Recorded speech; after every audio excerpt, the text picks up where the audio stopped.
guys? Welcome back to the channel. This is ecritcal, and we're back with another Mortal Kombat video. In this video, we're going to be talking about the Mortal Kombat 2 movie. This is a review for that. So I'm gonna be honest with you, like I could have put this review out days ago, but I wanted to give people a chance to watch the movie before I started talking about spoilers. And I feel like it's been a good amount of time now. The weekend's over.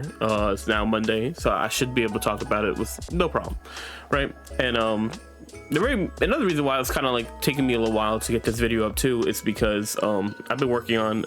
I was trying to release this fan fiction video that I posted a few days ago for Friday. That's why I didn't post the day after I watched it or the day of, because I've been working on that. Then I started working on it, and that's part of the story. So I've been preoccupied this weekend. I'll say that.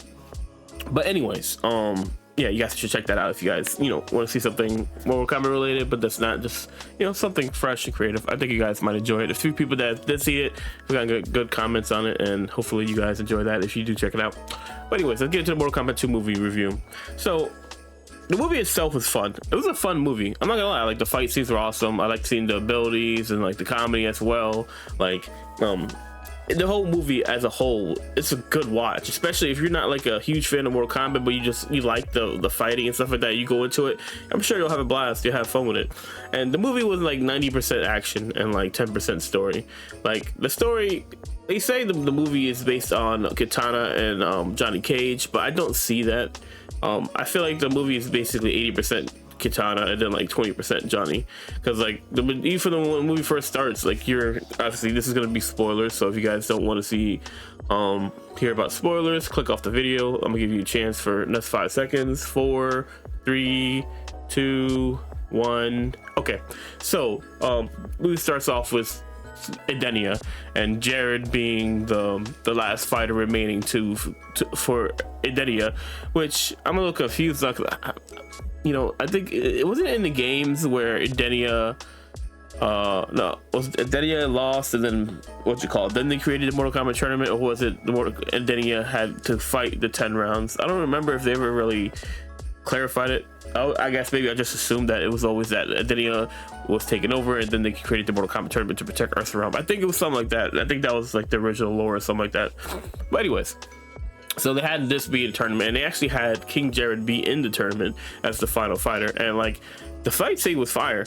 Like honestly, I'm like, Jared was doing his thing, and then you already knew what was gonna happen in Mortal Kombat. He has to die in order for the story to proceed the way it's supposed to. And it was a little weird seeing Shao Kahn be compassionate towards Kitana in the beginning, because he's like, oh, your father shouldn't have brought you here, and I'm just like, that's not something Shao Kahn would say. It was just a weird thing. But they try to make Shao Kahn more intelligent, and I guess, and just like more compassionate in this movie. I don't know why he's Shao Kahn. He's an emperor. He's a conqueror.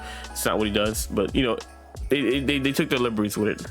But yeah, so as the movie just kind of progresses, like in the beginning of the movie, you got Johnny Cage. They find Johnny Cage. They're trying to convince Johnny Cage. You see Ed Boon, which was dope. I actually like that a lot, like having him be a cameo appearance in the movie. Hopefully do that more going forward, even in the animated ones. That would be cool.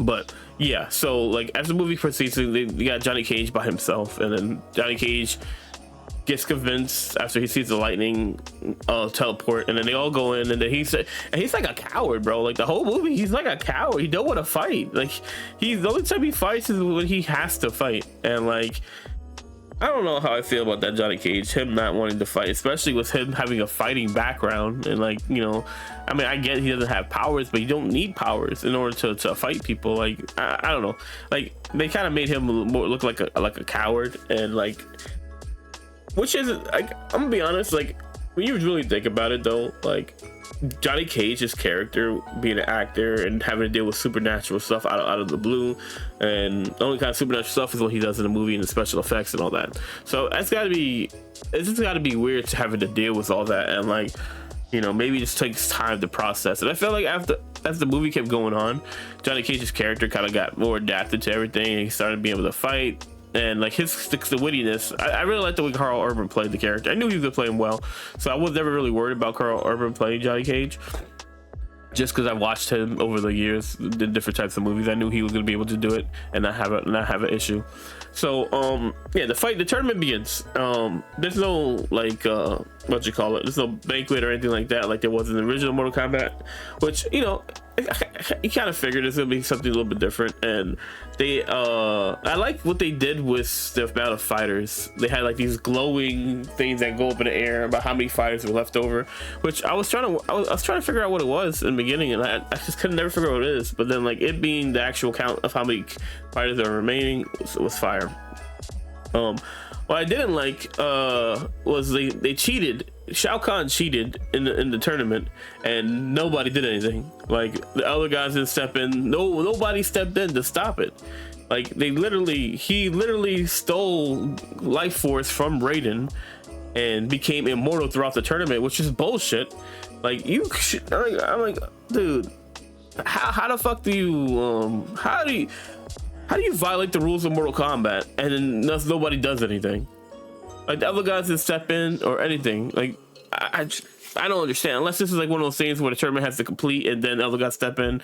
Maybe it's kind of that route, but that's not necessarily true, because if you look back to the 1990s, was it 95, 97 movie, the Annihilation movie, the other guys did step in when Shinnok violated the rules of Mortal Kombat. So that part was kind of something that irked me a little bit, because I felt like, you know, the other guys would step in to stop Shao Kahn from ciphering the life force and energy of Raiden. And another thing, the whole Raiden getting his throat sliced, really? He's a freaking god, and he gets his throat sliced by a mortal. He is not mortal. That doesn't make sense. How would that work? Dude, when I saw it, I was just like, what the fuck is good? I was like, what the hell is this? I was like, all right, I mean, maybe it's some kind of his hack guy, some kind of spell on it that lets him be able to slice through God. I don't know, bro. It was weird to say the least. What are some things that I didn't like? I did like the fight scenes. The fight scenes were awesome. The stages were awesome. Like I really liked the why am I forgetting the name? The Deadpool stage, with acid pools and all that. So that stage was awesome. Speaking of a bullshit thing, I'm one of those fans that wanted to see a redemption story for what's his name, for Ko Young, because like the actor, I like the actor. The actor is really good. He's just put with such a crappy character. Like they made him have such a boring character, and like I don't know why they did this man like this. Like this dude is such a good freaking martial artist, and like such a dope. He does such a good actor work, and the fact that like they gave him this bullshit character, and like the thing too is like the character itself. You hired the descendant of Scorpion, and you just are such a boring ass character. Like the descendant of Scorpion should be one of the more funner characters to watch and to just be able to do, but instead they make him some boring ass low tier MMA fighter that like loses on purpose to provide for his family. It's such a dumb ass character, bro. And like I wanted to see a redemption for him, especially because like his Akana, whatever the hell you want to call it, they didn't really call it that in this movie. It was just in the first movie. Like it's like a golden type of like armor chest piece, which, you know, obviously it's inspiration from Scorpion. That's why it's like that. And like he has such a cool ability, and he was putting beats on Shao Kahn, bro. He was whooping Shao Kahn's ass, and then like obviously he's immortal at this point, so he was gonna die. Like honestly, he should have killed Shao Kahn a few times in that fight. If he was mortal, he dies like 2 times, maybe 3 times in that fight. But you know, it is what it is. Shao Kahn cheated, and obviously people got what they wanted. You know, he was killed. So yeah, that fight was kind of annoying. Now let's go to the Liu Kang versus Kung Lao fight. Like I'm gonna be honest, I feel like they spoiled more than they should have in that fight when they posted that little clip, because like they said it was half the fight, but it didn't feel like it. It felt like it was more than half the fight, if I'm being honest. Because like I remember sitting in the theater and I'm just like, okay, so this is the first half of the fight, and then like looking towards it, like there's the second half of the fight was a lot of talking. Liu Kang will just shut up. Like it was just so much talking. But I did like the way it ended though. The end fatality was actually really fire, where like Kung Lao throws his hat into the ground and he's trying to call it, He's trying to call it and it's not coming back, and then finally he gets it to start railing, and then Liu Kang looks like he's gonna let him kill him, and then as he's falling back, he like does this weird maneuver where he picks up, grabs him, and he's like, I'm going to save you, but not today. And then he just puts him on the freaking saw blade, and he just like, look at the moment between Liu Kang and Kung Lao, and they're just looking at each other, and then Liu Kang looks like he's about to freaking, he's like dying on the inside from having to kill his cousin, which obviously you would be that way if you had to do that to your own family. But you know,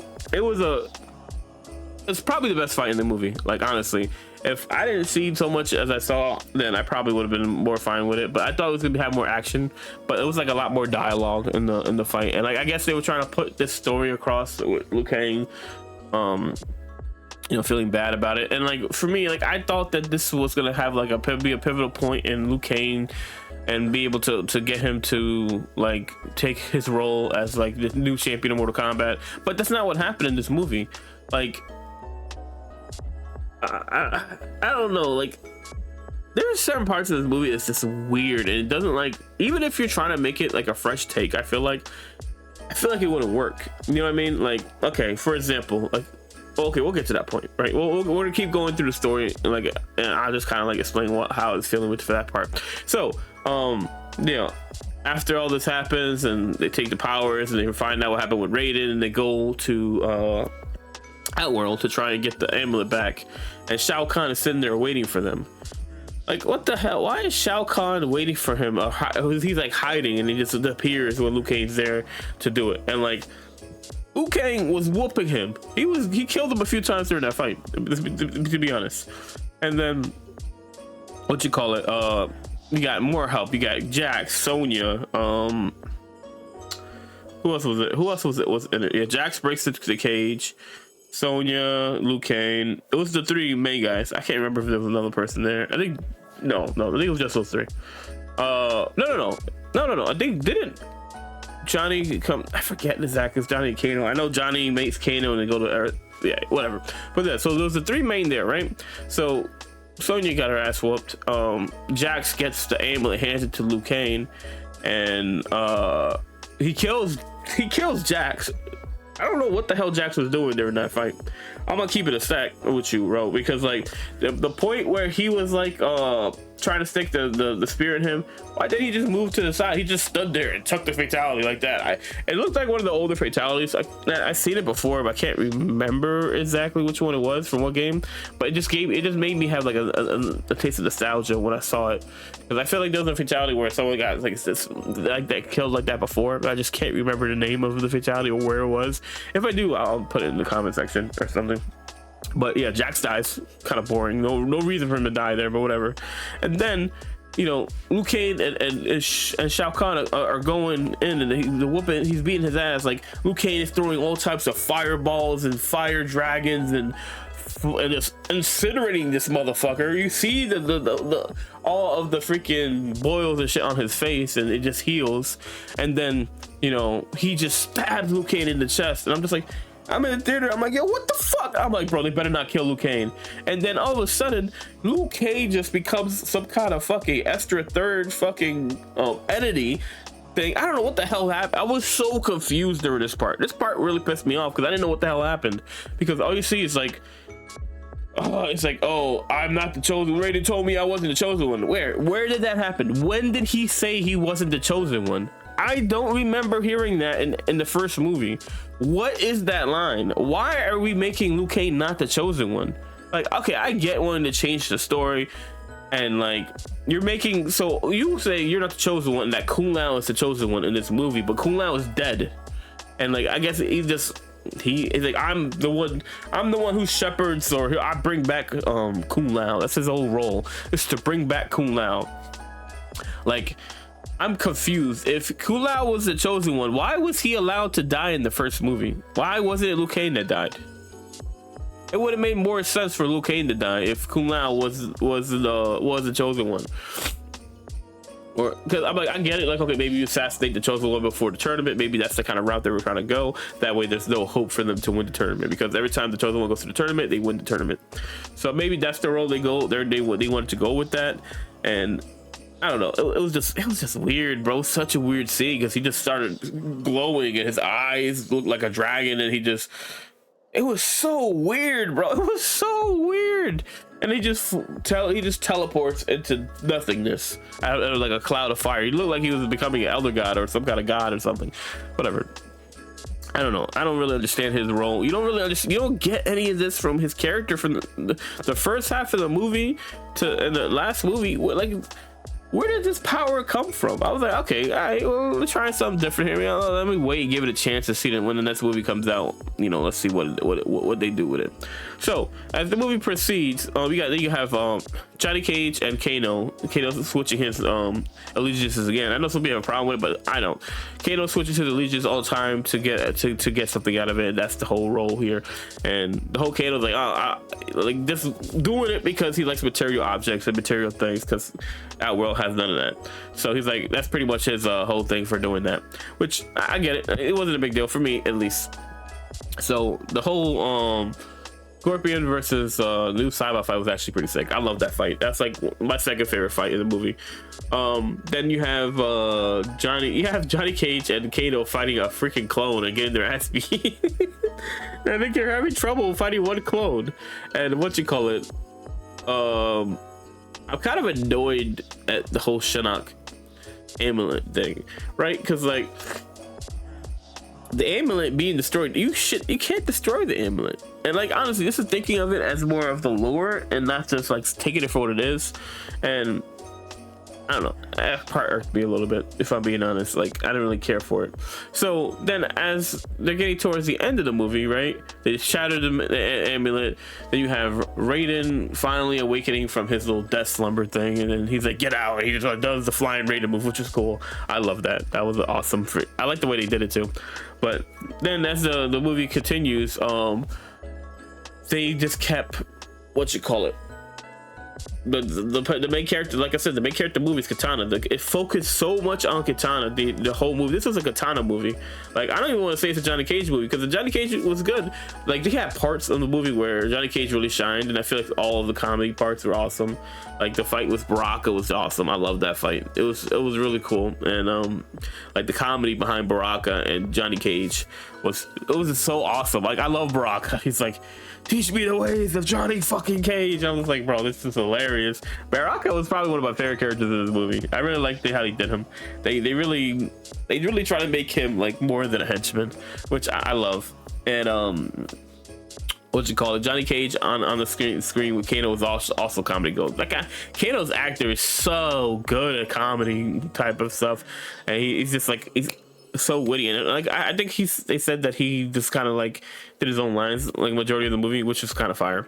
But anyways, so end of the fight, you have Katana fighting Shao Kahn. Obviously the whole role, this is like more taken out of Mortal Kombat 11 with Katana killing Shao Kahn, which is exactly what happens. She's getting her ass kicked, and then like she has some kind of anime moment where her dead father is talking to her, and then suddenly she wakes up, and it's like, this is a scene. This to me should have been like a Liu Kang scene where like he struggles with that, and he hears some voice, and he wakes up. Like, maybe like had Liu Kang fight him, and then hear Kung Lao's voice, and then like that. That should, to me, that's like, if we're going from the lore, that's how it should have been. But instead, they went the route of having Katana, win for her realm, which is, it's okay, I guess. Like, it's just, we've already seen this play out in Mortal Kombat 11, so I don't know how I feel about seeing it in the movie here too. Whatever, it is what it is. And then after, okay, before that, there's one thing I want to talk about too. The whole Earthrealm gets defeated. It was defeated. Earthrealm lost. He shouldn't. That fight, the tournament should have ended right then and there. And then you just see Katana talk about, I denounce Outworld, I fight for Earthrealm, or something like that. And then, I don't know, that feels so cliche, bro. I don't know. I don't know how I felt about that. It was weird. It was weird. And then at the end of the movie, like, I like this part a lot, was when Johnny Cage is talking around the campfire to Baraka and the Tarkatans and stuff like that. It reminded me of, what was it, Deception, when they had the intro to Deception, where they were talking around the fire. Luke and Raiden tells everybody that Liu Kang's died and stuff like that. Or was that this Deadly Alliance? That's one of those guys. I can't remember exactly. I think it might have been Deadly Alliance. because I think that Deadly Alliance, this is before he became corrupt rated. So yeah, it just brought me back to that. And then like they captured Quan Chi, and Shang Tsung's nowhere to be seen.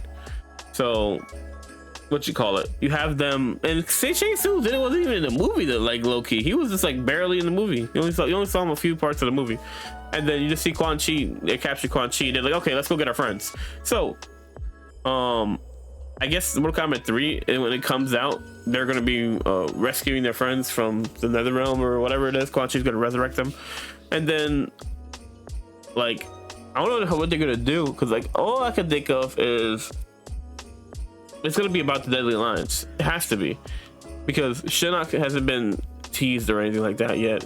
The amulet of Shinnok is destroyed, so I don't know how they're going to break Shinnok out of prison unless they do something weird.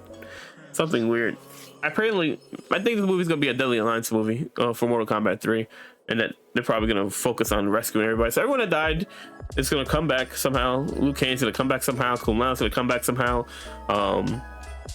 What's his name's gonna come back?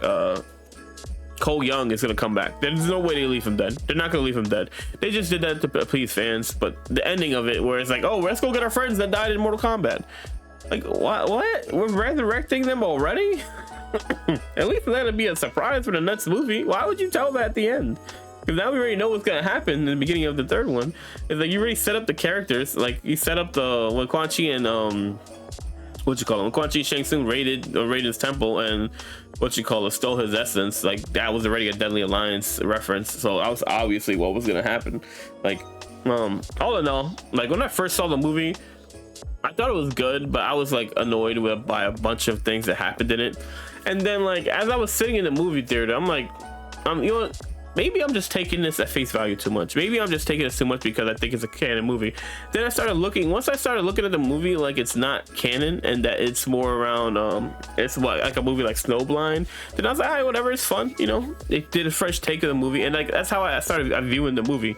And like the movie wasn't something that's canon. It wasn't gonna follow Liu Kang's actual like lore, which is fine with me, because like I don't mind it. I don't mind that the movie took liberties on its own to try and create a fresh type of environment for the movie to stand on. And I think people just take it too much at face value of like what Mortal Kombat should be just because it's like canon. This movie doesn't have to be the canon Mortal Kombat lore. Like it could stand on itself. And like to me, like this movie feels like it came out of what Mortal Kombat 11 did with Kung Lao. Like when Reverend Kung Lao said he's gonna be a chosen one with this, and maybe like that what it feels like. It feels like an alternate timeline. This doesn't feel like the main timeline of Mortal Kombat, and I'm fine with that. I am fine with them doing something different, because like how many times are you gonna tell the same story over 30 years and not be boring? And like there are fans that are like, oh, I want to see the same thing over and over and over again, and I get that. I 100% understand you. Mind you, I'm a big Liu Kang fan. I'm a big Kung Lao fan. Those are my favorite characters in Mortal Kombat besides Scorpion. So like I get fans feeling that way, but you can't look at this movie like it's like it's just like the main lore of Mortal Kombat, because it's not. Like they're doing their own thing, and like honestly I think it was a fun environment for the movie. The fight scenes were awesome, the fatalities were cool. The limited story they had was actually an interesting story, because it's all mainly about Katana and Johnny Cage's journey to becoming a hero. And like to me, when you look at it like that, and you look at it as it stands on its own and it's not like the lore, I feel like you could appreciate this movie more. And like I really enjoyed this movie. I'm gonna be honest with you, I really enjoyed it. Like the whole movie was fun and fast paced, and I got my I don't know if you guys can see it. I got my I got my bucket and I got my cup. So I was hoping for a Shao Kahn cup, for the bucket, but they didn't have it there. They only had the green one, which I'm fine with. It is what it is. But overall, I really enjoyed the movie. I'm gonna be honest with you. Like as much as like it seems like I was making negative, there's certain parts of the movie that just was like a little weird. Like the comedy parts were awesome. I loved it. I laughed the entire movie. I'm not gonna lie. I enjoyed the experience, and I'm going to see the movie again. I'm going to see it again on Friday. Like I really enjoyed the movie, like from just like a fan's perspective. Just like getting more Mortal Kombat content is always a good thing, whether you liked it or hated the movie, it doesn't matter. Getting more Mortal Kombat content is always a good thing, and the better this movie does, and I'm sure the more they'll improve the movie and the more that they'll put out. Like there's so much, this could be nothing but good for Mortal Kombat doing as well as that. I think in the first day, I think they said it was like 5 million. I was like, it's like 5 million tickets, some crazy number. I forget off the top of my head, but this is good. As long as this Mortal Kombat movie does good, and like, let's be honest, it's probably like 97 to 98% of the fan base love the movie. It's probably like a 2 or 3% that are always negative about Mortal Kombat that hate the movie, and there are some fans that like, it's okay to be critical. It is okay to be critical about the movie and like also still like the movie, because like that's our jobs as fans. We can be critical about it, obviously, but like don't. For you to sit there and just be completely negative, like everything's bad about the movie, that's not true. The fight scenes were good, the fatalities were good, some of the characters were good. Some of the time they ignored the lore of characters and just kind of did their own thing with them, but that's a whole other subject to talk about. I don't feel like talking about that, but yeah, that's the main points I have for the Mortal Kombat movie. Now what would I rate this movie? Now if you take it as like a lore perspective and it's not following the lore at all, it's probably a 3 or 4 out of 10.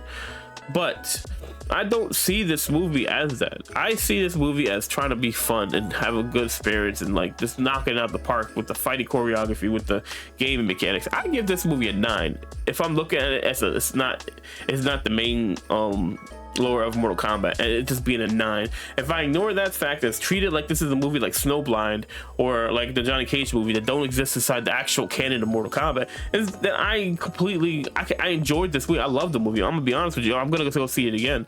So like I would give it a 9 if I'm just giving it from that point of view. But so I feel like some fans might not feel that way, and you know, it is what it is. You're allowed to have your feelings, you're allowed to be critical, you're allowed to do fan however you want to fan. That's a good thing about being a fan of a series like this. You're allowed to have any kind of opinion you want for it. But for me, like I think I take this, I think I rate this at 9. I think it was really good. I think there was if you look at it as like a side project, it's not really a whole lot to complain about. Like everything was pretty cool. But anyways, guys, let me know what you guys thought about the Mortal Kombat 2 movie. I know this reaction to this review was actually really long, but there was a lot I wanted to get into and talk about. But anyways, guys, I'll catch you guys next one. I'm out here. Peace.